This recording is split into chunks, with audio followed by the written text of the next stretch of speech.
bienvenidos a Flor Misrachi Pregunta, hoy con Hugo Facio, historiador chileno experto en Rusia. Bienvenido, doctor. Doctor, los rusos hablan de la Gran Rusia porque en el fondo para ellos los ucranianos son rusos. Y ese ha sido justamente el discurso de Putin. ¿Por qué eso no es así y por qué los rusos creen eso? Bueno, el tema tiene la verdad que una larga historia porque todos tienen un mismo origen. Es decir, el primer estado eslavo que se crea en el siglo IX fue en la ciudad de Kiev, que hoy día sería la capital de Ucrania. Y ellos todos reconocen a Kiev como la capital o la primera ciudad de todas las Rusias. Y en ese sentido, los estados rusos que se van a conformar después siempre van a reclamar su pertenencia, su adhesión a lo que fue ese origen. Ahora, lo que ocurre en realidad es que después de haber tenido un origen común, después va a haber un desarrollo histórico diferenciado entre Ucrania, por un lado, que durante muchos siglos va a estar muy dependiente o de Polonia o de Lituania, va a tener mucha influencia otomana, y Rusia, que va a ir construyendo su estado más hacia la parte asiática, digámoslo así, y en ese sentido va a ser geográfico una zona distinta. Solo en el siglo XVIII, XVII en realidad, ya Rusia comienza a expandirse hacia lo que es hoy en día es Ucrania, y va a ir poco a poco incluyendo esos territorios. Y en el fondo dice que entonces ahí vendrá la gran hermandad de los dos pueblos, pero que en el fondo siempre habían estado en común. Los ucranianos no. Lo que ellos van a sostener es que ellos han tenido un desarrollo prácticamente autónomo de Rusia y que en determinados momentos fueron colonizados por Rusia.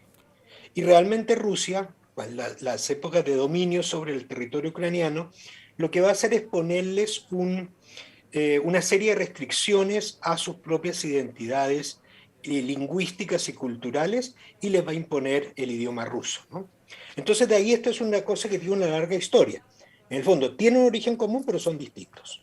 Ahora, el otro lado, Ucrania, porque ¿qué es Ucrania para los ucranianos? ¿Dónde está este matiz, tomando en cuenta que hay ciertas regiones en Ucrania donde se habla ruso incluso? Claro, es decir, es que hay una mezcla aquí muy larga a lo largo de la historia. Hay momentos en que Rusia va a tener una fuerte presencia, hay fuerte migración rusa hacia la zona de Ucrania, y todo eso va a hacer que haya una permanente presencia de la cultura, la civilización rusa dentro de Ucrania. Pero eso no quiere decir que ellos sean rusos. Por ejemplo, uno puede decir el caso tal vez más paradigmático es Crimea.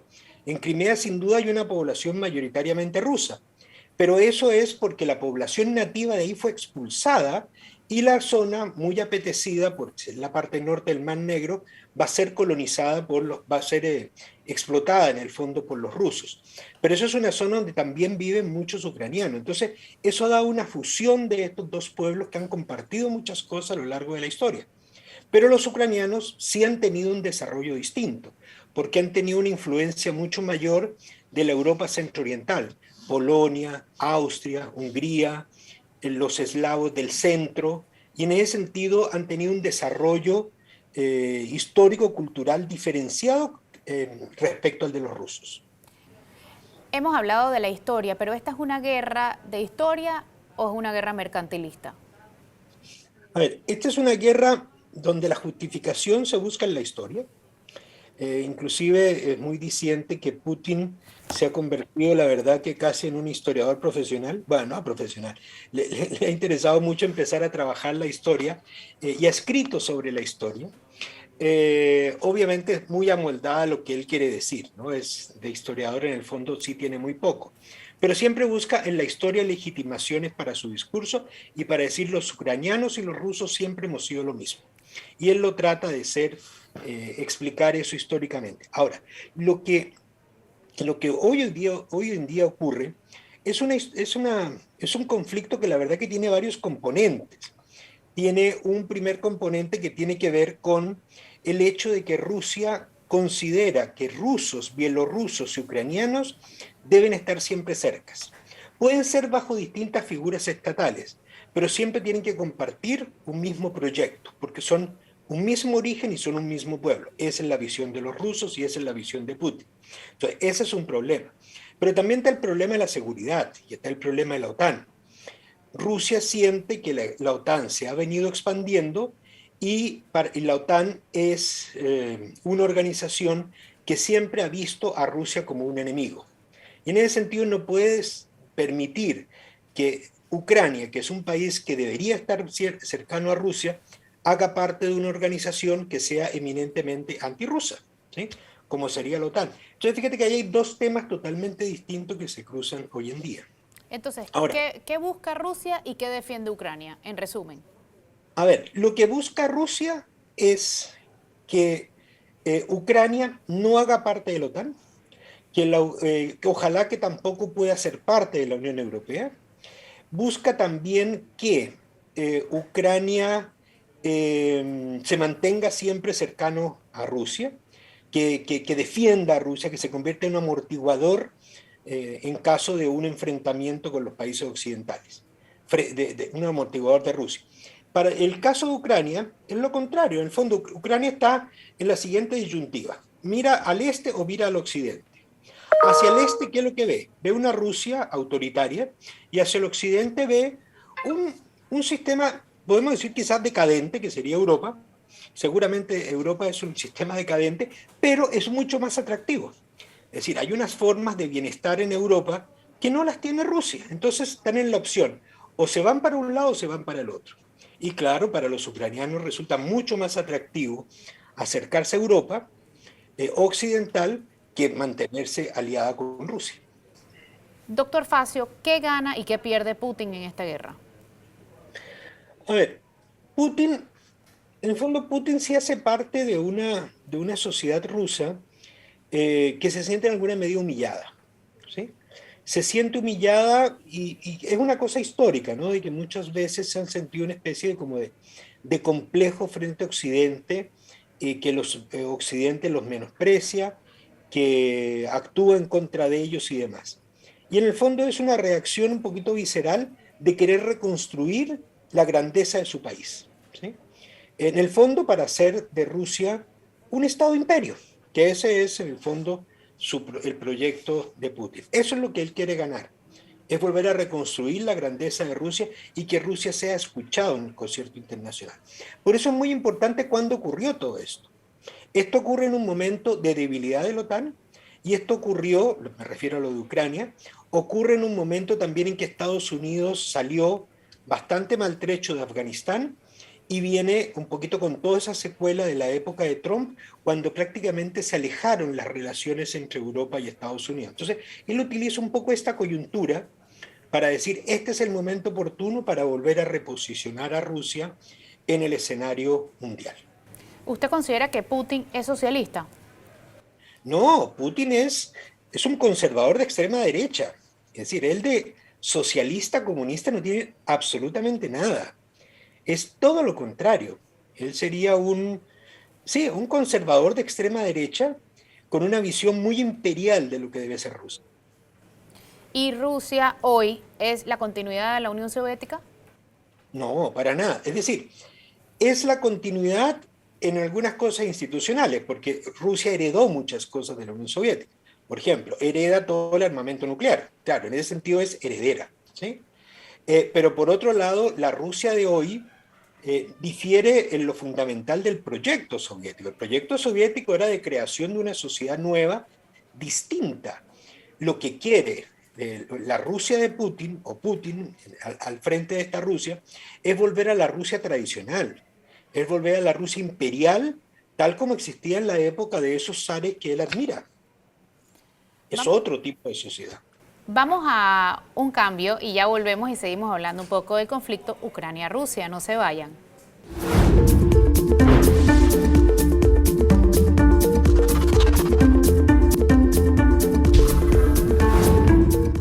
Ya de vuelta en Flor Misrachi, pregunta hoy con el doctor Hugo Facio, historiador chileno, experto en Rusia.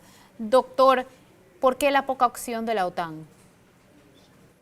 A ver, la OTAN ha tenido, la verdad, que muchos problemas. Y es que la OTAN desde hace mucho tiempo perdió el objetivo mismo de su existencia. Sin duda que fue un pacto político-militar que nace en la época de la Guerra Fría para contener a la Unión Soviética. Y tenía una razón de ser en el contexto de la Guerra Fría. Desde que se acaba la Guerra Fría, la verdad es que la OTAN nunca ha logrado encontrar unos móviles concretos de para qué existe. Y un ejemplo, por ejemplo, tuvimos una cosa dramática en el mundo, que fue el tema de la pandemia, y uno nunca escuchó que la OTAN se movilizara para tratar de combatir un flagelo que costó tantas vidas humanas en el continente europeo, para no ir más lejos de eso. ¿Sí? Entonces, fíjate que frente a muchos problemas acuciantes del mundo de hoy, la OTAN la verdad que tiene muy poco que hacer y que decir. Se mantiene como una organización político-militar heredada de otra época y que en el fondo no tiene claros sus objetivos. Lo que sí tiene claro es ese espíritu antisoviético que hoy día se verbaliza en un espíritu antirruso, ¿sí? Y esa es la única divisa concreta que puede tener. Y ahí obviamente se convierte en un actor eh, muy importante frente a Rusia. Y la verdad es que no tiene mucha razón de ser, porque la OTAN, a medida que va focalizándose en Rusia, va generando obviamente una zona de inestabilidad en el mismo continente europeo. ¿Qué piensa usted de la resistencia ucraniana? Impresionante. Pero hay que entender que la sociedad ucraniana es una sociedad bien particular, porque es una sociedad compuesta donde vivió población tártara, vivieron los famosos cosacos. Los cosacos eran campesinos a caballo, armados, que en el fondo buscaban la libertad, ¿sí? Y defendían el hecho de sus tradiciones y el actuar libremente. Entonces, fíjate que si uno se remonta a la historia, en Ucrania siempre ha existido un espíritu libertario natural, inclusive hubo movimientos anarquistas muy poderosos en Ucrania en los orígenes de la época soviética, el movimiento makhnovista, por ejemplo. Entonces, lo que uno ve es una sociedad que se organiza, que defiende mucho su idea de libertad, y eso es lo que ha venido haciendo ahora, es defender a su Estado porque es defender a su sociedad. Ahora, una cosa muy llamativa es la solidaridad que tiene como sociedad, ¿sí? Es una sociedad que se ha pensado que debe organizarse, que todo el mundo debe apoyarse, debe colaborar en una causa común, que en este momento tiene un objetivo muy claro, que es defender la integridad de Ucrania. ¿Y usted cree que Ucrania termine siendo parte de la Unión Europea o que Rusia nunca se lo permitirá? A ver, de la Unión Europea se puede negociar. De la OTAN, yo creo que Rusia nunca lo va a permitir. Por lo menos mientras Rusia sea fuerte, no lo va a permitir. ¿Sí? ¿Y cuál es el papel de Estados Unidos en esta guerra? A ver, Estados Unidos ha sido muy interesante porque Estados Unidos en el fondo fue el primer país, cuando los rusos comienzan a movilizar sus tropas y a acantonarlas en la frontera con Ucrania, va a ser el primer país en salir a denunciar la situación y a señalar que aquí hay un riesgo.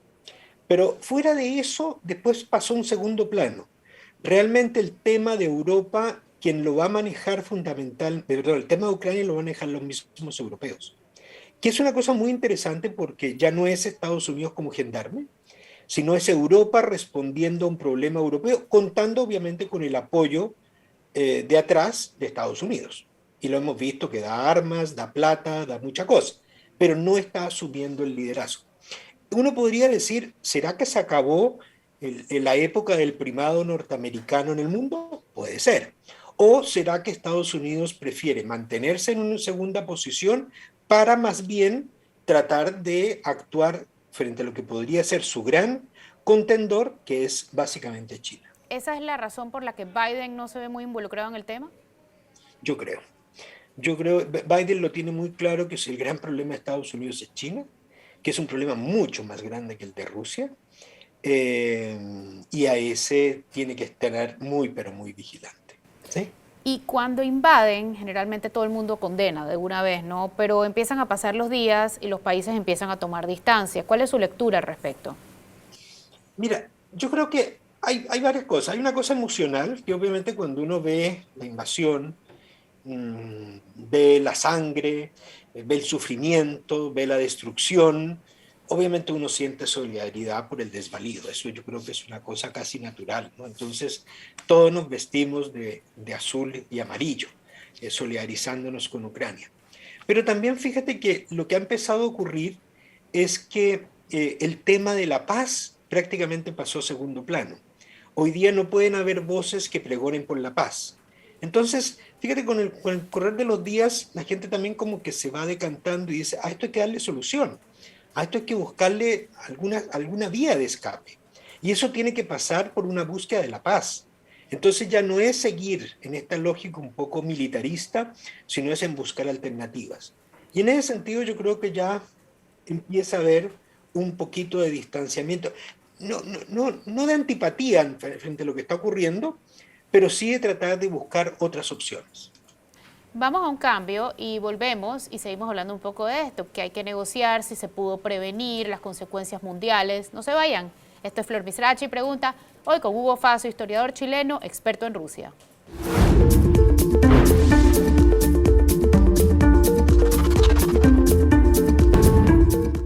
Ya de vuelta en Flor Misrachi pregunta, hoy con Hugo Facio, historiador chileno, experto en Rusia. Doctor Facio, ¿se pudo prevenir este problema? Y si sí, ¿en qué términos?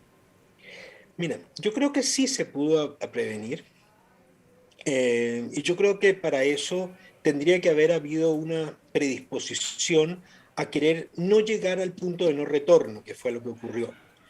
Y es que, en el fondo, yo creo que tenemos que aprender a veces de la historia.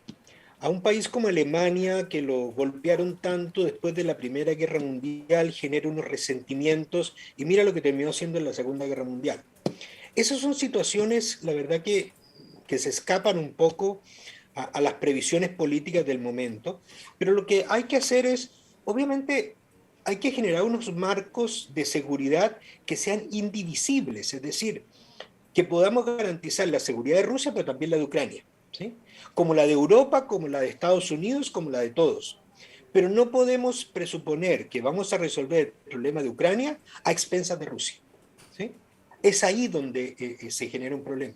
Y creo que los rusos hicieron una serie de propuestas, eh, nunca se les escuchó, ¿sí? A todas se les dijo que no. Yo creo que había que mantener algún pequeño espacio que dijera, listo, por este lado podemos negociar y vamos avanzando. Sí, Pero pero si claro, nos vamos a hoy, Putin dice que él va a lograr lo que quiere o va a ganar, ya sea mediante negociación o guerra. O sea, estás partiendo de la base de que no va a ceder. no, ahora no, pero es una cosa era antes que comenzara la guerra y otra cosa es ahora. Ahora seguramente él hay cosas que ya se le vuelven irrenunciables. Él va a querer quedarse con Ucrania, va a querer mantener toda esa presencia en el norte del Mar Negro y va a querer el Donbass. Eso seguramente lo va a tratar de conseguir por todos los O medios. sea, en Pero eso fíjate, no va a ceder, es el punto.